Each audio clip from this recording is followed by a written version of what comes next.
तो आइए हम अब उस दिव्य संवाद स्थली की ओर चलते हैं, जहां महाराज श्री ने हमें अपना अमूल्य समय देकर परहित की भावनाओं को हमारे भीतर रोपित किया है। जहाँ पर महाराज जी से भेंट करने समाज सेवी, डॉक्टर, साइंटिस्ट, अलग अलग वर्ग के लोग आए हैं और महाराज जी से संवाद करके गदगद हुए हैं। बोलिए ब्रह्मा विष्णु महेश स्वरूप श्री सद्गुरु भगवान की।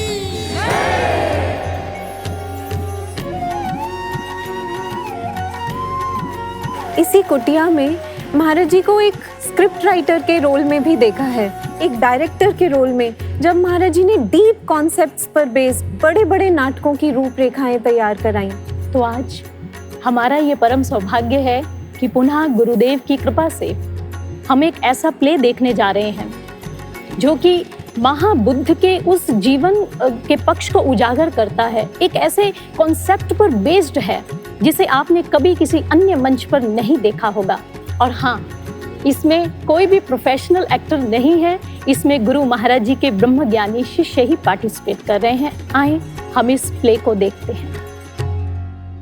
पिंडोल भारद्वाज की जय, पिंडोल भारद्वाज की जय, पिंडोल भारद्वाज की। आनंद, ये शोर कैसा है?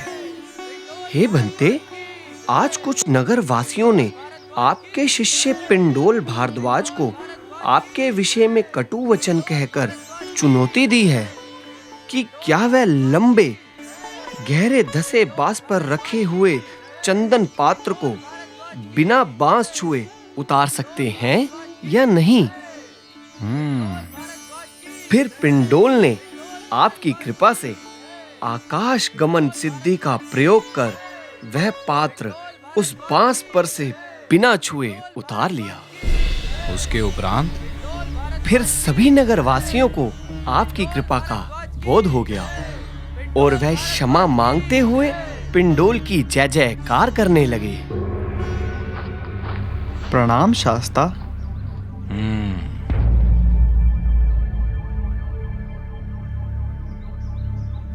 भिक्षुओं, आज पिंडोल ने जो कार्य किया है, सुना है उसकी सारे राजगृह में बड़ी प्रशंसा हो रही है। जी भंते, आज पिंडोल ने उत्तम कार्य किया है। सबका मुंह बंद हो गया। पूरे नगर में जय जयकार हो रही है, जय जयकार। और इस सब का लाभ पिंडोल, तुम्हारे सिद्धि के प्रयोग करने से समाज का क्या भला हुआ? क्या इसका उत्तर है तुम्हारे पास? क्षमा तथागत। समाज का भला? हाँ, भला। समाज का क्या कल्याण हुआ? सत्य तो यह है कि इस सिद्धि प्रदर्शन से मानव जगत का किसी भी प्रकार से भला नहीं हुआ, अपितु तुमने सभी को चमत्कार को नमस्कार करना सिखा दिया। यह सर्वदा अकरणीय है, अनुचित है, अविवेकी कृत्य है। तुमने अपने इस शक्ति प्रतिहार्य द्वारा इनके लिए अध्यात्म को केवल चमत्कारी खेल तक सीमित कर दिया है। अब यह चमत्कारी व्यक्तियों को ही पूजेंगे और धर्म अध्यात्म के दर्शन से दूरी बना लेंगे। और केवल इतना ही नहीं, इससे तुम्हारी साधकता भी अवश्य खंडित हुई, तुम्हारी साधना में अवश्य खलल पड़ा है। बताओ पिंडोल, क्या तुम्हारे अभिमान में इतनी स्थिरता है कि इस सम्मान को संभाल पाए? नहीं, सत्यता यह है कि सिद्धि प्रदर्शन से ज्ञान नहीं बढ़ता, केवल मात्र अभिमान में वृद्धि होती है। इसलिए आज से इस संघ का नियम है कि कोई भी श्रमण अपनी इच्छा से रिद्धि सिद्धि का प्रयोग नहीं करेगा, कोई भी चमत्कारी प्रदर्शन नहीं करेगा। यह मेरी अनुज्ञा है। महापुरुषों के श्रीमुख से कहे गए कोई भी वचन अन्यथा नहीं होते। उनके पीछे गहन तथ्य व रहस्य छिपे होते हैं। तथागत का यह आदेश उस दावानल के समान था जिसकी प्रचंड अग्नि में षड्यंत्रों की भीषण कालिमा सर्वदा स्वाहा हो जाया करती है।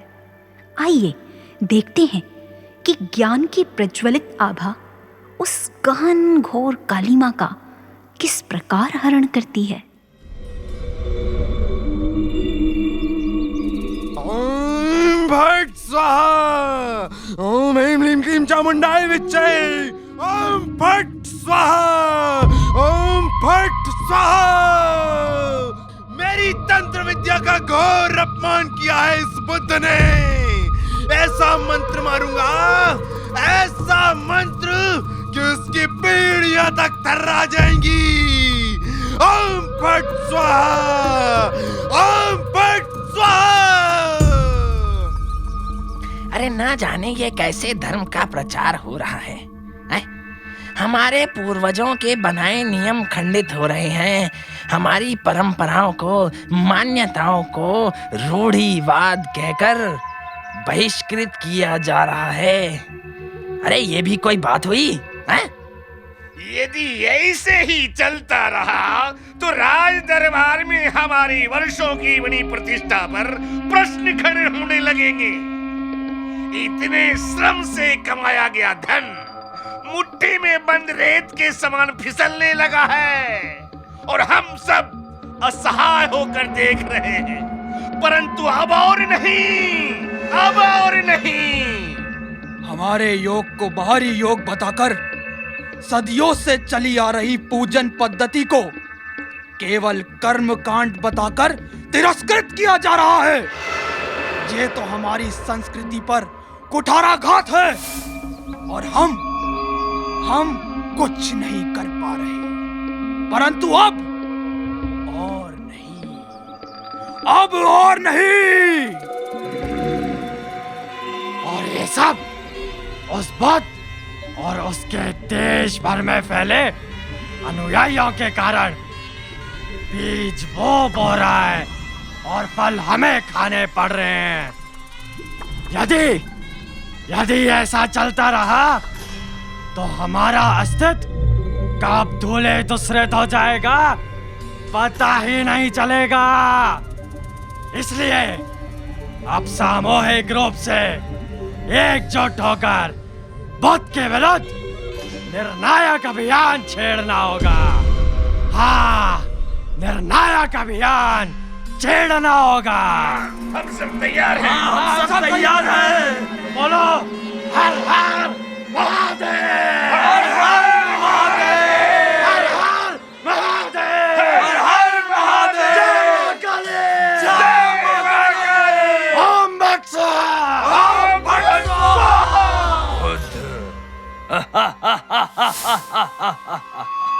महाबुद्ध, नगरवासियों, दैर्थिक के आह्वान को सुनो। उस बुद्ध से जाकर कह दो कि यदि बुद्ध में दिव्यता है तो शक्ति प्रदर्शन करके दिखाए। मैं चमत्कारों की प्रतिस्पर्धा के लिए बुद्ध का आह्वान करता हूँ।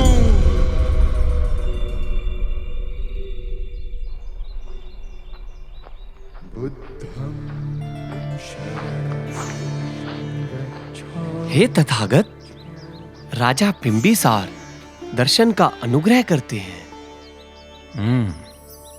उन्हें आदर सहित ले आओ। प्रणाम भंते। हे शास्ता, यह समाज बुद्ध के बुद्धत्व की परीक्षा लेना चाहता है। हे राजन, बुद्ध का बुद्धत्व ज्ञान के प्रकाश में है, ज्ञान से आए हृदय परिवर्तन में है। परंतु भगवान, आज पाखंडी जन चमत्कारों की तर्ज पर धर्म के गीत गा रहे हैं और विडंबना यह है कि जनमानस को यही गीत लुभाने लगे हैं। ठीक है, फिर ऐसा ही सही। अर्थात भंते, चमत्कार नहीं, चमत्कारों का चमत्कार। इस युग का महाचमत्कार समाज अब देखेगा। बुद्ध के बुद्धत्व का अब उद्घाटन होगा। दिव्याति दिव्य शक्ति का अब प्रदर्शन होगा।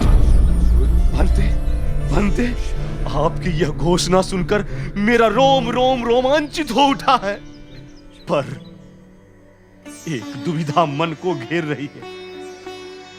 कैसी दुविधा राजन? हे शास्ता, स्वयं आपने ही तो रिद्धि प्रतिहारे पर रोक लगाई है। चमत्कारों का प्रदर्शन नहीं करना, यह शिक्षा पद आपने ही बनाया है। फिर वह शिक्षा पद उनके लिए है जिनकी साधकता अभी कच्ची है। यह प्रतिबंध साध्य के लिए नहीं है। मैं तुमसे पूछता हूं राजन, तुम्हारे राजगृह में आम्रवन है ना? जी भंते, है। कोई उस उद्यान से तुम्हारी आज्ञा के बिना आम तोड़े और खाए तो उसे दंड मिलेगा भंते। और यदि तुम ही आम तोड़ो और खाओ तो? हे शास्ता, आम्रवन मेरा है। मैं कभी भी फल तोड़ूं, अपनी इच्छा से खाऊं, मेरे लिए कैसा दंड, कैसा नियम? राजन, जैसे इस 300 योजन फैले अंग मगध राज्य में तुम्हारा शासन चलता है, सब कुछ तुम्हारी आज्ञा के अधीन है, ऐसे ही 100,000 कोटि चक्र वाली इस पृथ्वी पर मेरा अधिकार है। मैं सकल जगत का नियंता हूं, स्वामी हूं। मेरे लिए कोई नियम, कोई दंड विधान नहीं। मुझे पता है मेरी सृष्टि को कब और किस औषधि की आवश्यकता है। बस अब वही औषधीय उपचार, वही चमत्कार मैं इस समाज को दूंगा। हे युगनायक, आप यह चमत्कार कहां करेंगे? श्रावस्ती में। भंते, कब होगा यह अलौकिक चमत्कार? आज से 4 मास बाद, आषाढ़ काल में, गुरु पूर्णिमा के दिन। ओहो, गुरु पूर्णिमा पर पूर्ण गुरु अपनी पूर्णता का, अपनी गुरुता का दर्शन करवाएंगे। साधु साधु।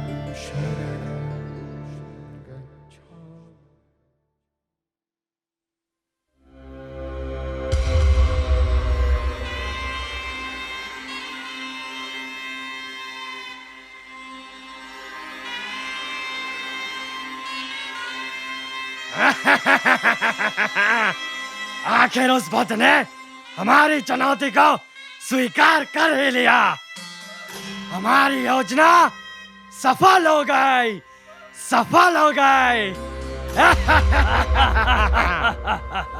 अब शीघ्र अति शीघ्र श्रावस्ती चलने की तैयारी करो। 1000 खंभों वाला ऐसा भव्य मंडप तैयार करवाऊंगा कि जिसके नीचे संपूर्ण श्रावस्ती समा जाए। मैं वही, हाँ वही अपनी रिद्धि सिद्धियों का प्रदर्शन करूंगा। जाओ कह दो शास्ता से, वही प्रदर्शन करूंगा। बुद्धं शरणं गच्छामि।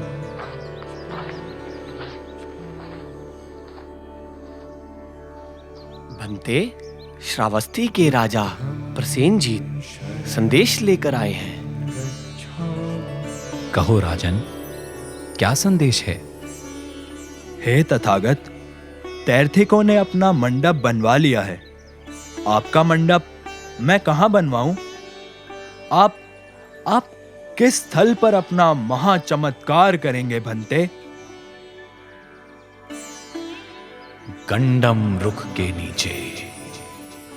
गंडम रुख अर्थात गंड के आम के वृक्ष के नीचे?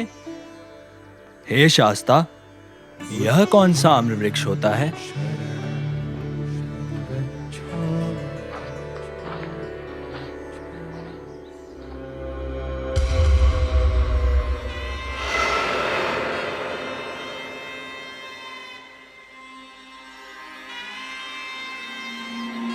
आम्र वृक्ष के नीचे? आम्र वृक्ष के नीचे? अरे सुना तुमने? आम्र वृक्ष के नीचे। संपूर्ण श्रावस्ती में जितने आम्र वृक्ष हैं उन्हें उखड़वा कर जंगल में जला दो। नवजात अमोले तक नहीं बचने चाहिए। फिर देखते हैं कि वो बुद्ध अपना चमत्कार कहां दिखाता है।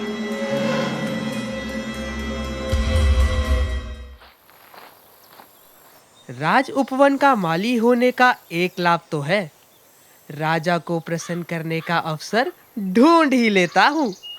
धन्यवाद हो भगवान का, झाड़ियों की ओट में मुझे ये बड़ा रसीला आम दिखा दिया।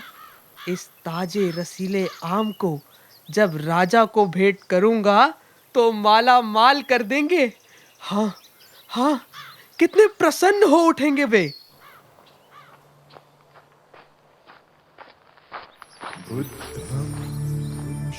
महाबुद्ध, अहो कितना शांतमय स्वरूप है। क्यों ना मैं इस सरस आम को भगवान बुद्ध को अर्पित कर दूं और इस मीठे आम रस के बदले उनसे दिव्य रस ले लूं। हाँ हाँ, यही उत्तम है, यही उत्तम है।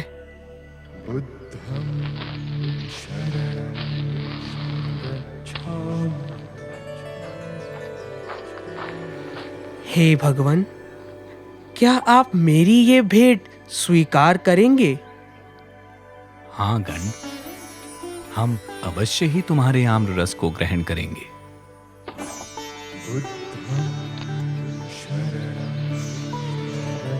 हे गण, तुम्हारे इस आम की गुठली कहाँ है? अभी लाया भंते, अभी लाया।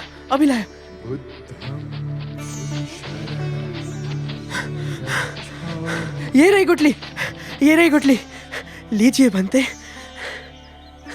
इस गुठली को तुम यहाँ मिट्टी में रोप दो।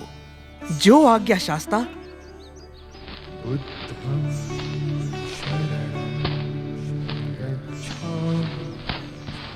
हे गण, मेरे हाथ रस से स्निग्ध हैं। तुम जल लाकर इसी स्थल पर इन्हें धुलवा दो। अवश्य। ज्यों ही बुद्ध ने अपने हाथ धोए, एक दिव्य घटना घटती है। आम्र वृक्ष का तना धरा से स्फुरित हो उठता है। तने के ऊपर लंबी लंबी शाखाएं स्वतः उग जाती हैं। ये शाखाएं चारों दिशाओं में विस्तार पा जाती हैं, फूलों और फलों से लद जाती हैं। सहस्रों पके हुए आम हरे पत्तों के गुच्छों के बीच झूलने लगते हैं। और तभी महाबुद्ध स्नेह भरे स्वर में कहते हैं, यह गुरु पूर्णिमा का प्रसाद है। जाओ गण, हर श्रद्धालु को यह मीठे आम भेंट करो। दर्शकों, यह कोई साधारण क्षणों में घटित हुआ साधारण चमत्कार नहीं था। दिव्यता से आच्छादित यह युग संधि के अनूठे पल थे। इन पलों में ऐसा चुंबकीय आकर्षण था कि अनगिनत जिज्ञासु जनों की प्रचंड बयार श्रावस्ती के गंडम्ब रुख तक बह उठी।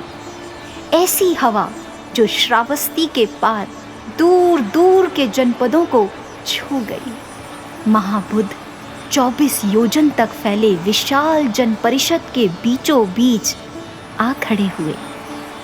और अब घटित हुआ चमत्कारों का चमत्कार, युग का महाचमत्कार, यमक प्रतिहार्य के पारलौकिक क्षण।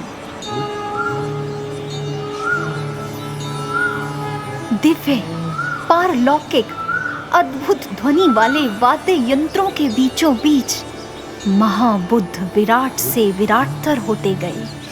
भिन्न भिन्न रंग उनके देहांगों से छिटकने लगे। जलधाराएं बह उठी, समस्त जनों ने महाबुद्ध के विराट स्वरूप का दर्शन प्राप्त किया। बोलो महाबुद्ध की जय, महात्मा बुद्ध की जय, बोलो महात्मा बुद्ध की जय। और इस अति विलक्षण, अत्यंत विराट स्वरूप के दर्शन के उपरांत सभी को आश्चर्यचकित कर देने वाला, हतप्रभ कर देने वाला यमक प्रतिहार्य का अंतिम चरण घटित हुआ। महाबुद्ध तत्क्षण अलोप हो गए। हतप्रभ नेत्रों के देखते देखते बुद्ध अदृश्य हो गए। लौट आओ, लौट आओ प्यारे बुद्ध, कहाँ हो तुम?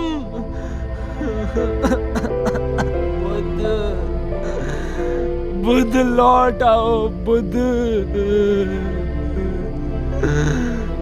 बुद्ध लौट आओ। भाइयों, मन की एक बड़ी विचित्र स्थिति है। एक और मन बार बार बुद्ध को याद करके रो रहा है, बेचैन हो रहा है, और दूसरी ओर आत्मा कहती है बुद्ध यहीं हैं, कहीं नहीं जा सकते वो हमें छोड़कर, वो यहीं कहीं आसपास हैं, बस हम उन्हें देख नहीं पा रहे। सच कह रहे हो भाई, कुछ तो है जो हमें समझ नहीं आ रहा, पर हम बुद्ध के दर्शनों के बिना कैसे जिएंगे, कैसे अपने मन को समझाएं। बुद्ध, हमारे प्यारे बुद्ध, आ जाओ, आ जाओ, हम तुम्हें अब रुष्ट नहीं करेंगे, नहीं करेंगे, लौट आओ ना, लौट आओ।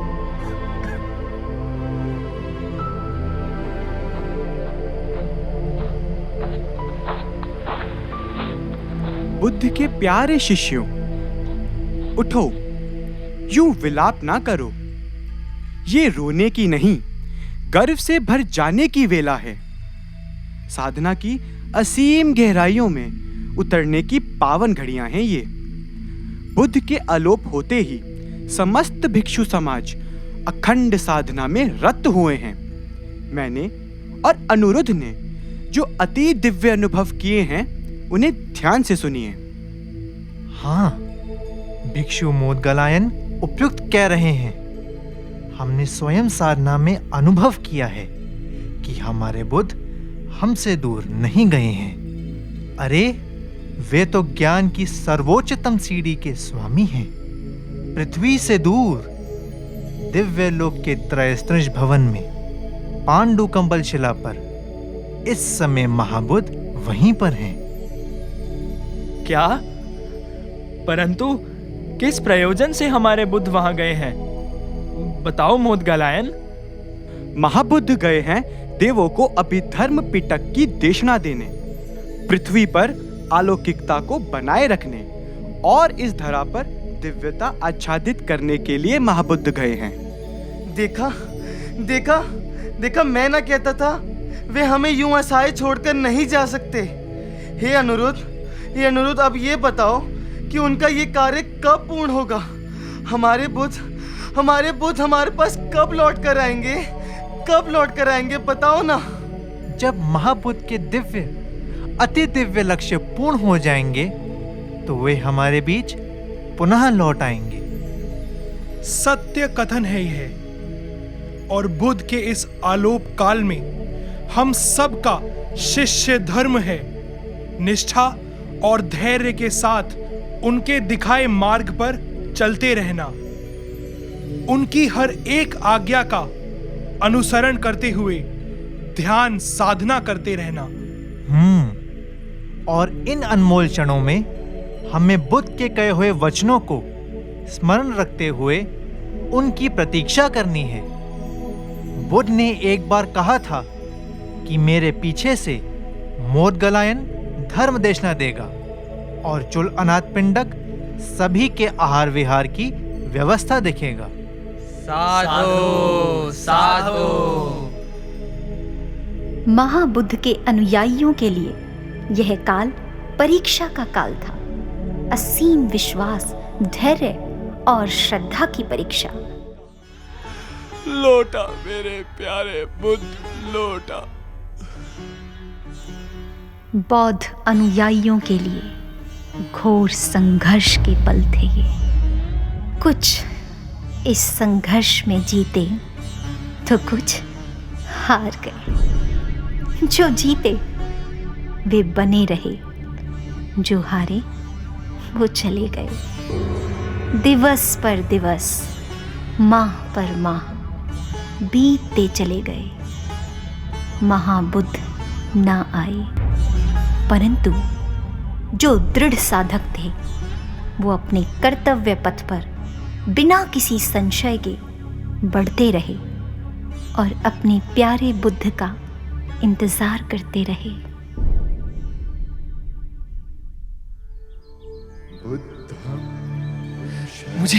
मुझे महाबुद्ध के आने के संकेत मिले हैं।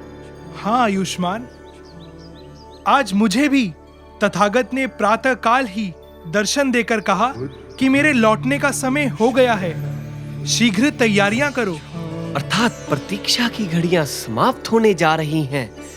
अहो, बुद्ध के स्मरण मात्र से मन आह्लादित हो रहा है। चलो चलो, ये दिव्य अनुभूतियां सभी बौद्ध भिक्षुओं को सुनाकर आते हैं।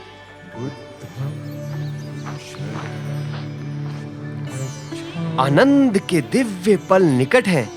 बौद्ध अनुयायियों, इन ऐतिहासिक क्षणों के हम सब साक्षी होंगे। अहो, कितना बड़ा सौभाग्य है। महा उत्सव होगा, महा चमत्कार घटित होगा। हाँ, हमारे प्यारे बुद्ध का अवतरण काल निकट आ गया है। वे श्रावस्ती से 30 योजन दूर संकाश्य नगर के द्वार पर अवतरित होंगे। हाँ, इस पारलौकिक संकेत की मुक्त घोषणा करने का समय आ गया है। इतिहास साक्षी है कि न केवल बौद्ध धर्म के अनुयायियों के लिए बल्कि समस्त पृथ्वीवासियों के लिए अश्विन पूर्णिमा का वह दिन परम कल्याणकारी, दिव्यता के आलोक से भरा हुआ था और संकाश्य नगर के द्वार पर अपार जनसमूह उमड़ पड़ा। कहीं कोई और छोर दिखाई नहीं दे रहा था। समय, काल, नक्षत्र, चारों दिशाएं बस उस एक पल का साक्षी होने के लिए लालायित थे। और उधर दिव्य लोक में भगवान बुद्ध और देवराज शक्र के बीच में क्या वार्ता हो रही है, आइए सुनी। अब हमारा मनुष्य लोक में वापस जाने का समय हो चुका है। अवरोहण की तैयारियां करो। जो आज्ञा भगवान। सुमेरु के शिखर से 3 सीढ़ियां बनाई गईं जो संकाश्य द्वार तक जाती थीं। दाईं ओर स्वर्ण की, बाईं ओर रजत की और मध्य में उज्जवल मणियों की दिव्य सीढ़ियां। यह था अवतरण बेला का शुभारंभ। सुवर्ण सीढ़ियों से देव गंधर्व गण उतरने लगे। रजत सीढ़ियों से महाब्रह्मगण उतरने लगे और अब दोनों के बीचों बीच चमचमाती प्रभावान मणि माणिक्यों की सीढ़ी से साक्षात भगवान बुद्ध उतरने लगे और इस तरह पारलौकिक ऐश्वर्य के बीच महाबुद्ध का दैवीय शक्तियों के संग पृथ्वी पर अवतरण हुआ। पृथ्वी पर अवतरण हुआ।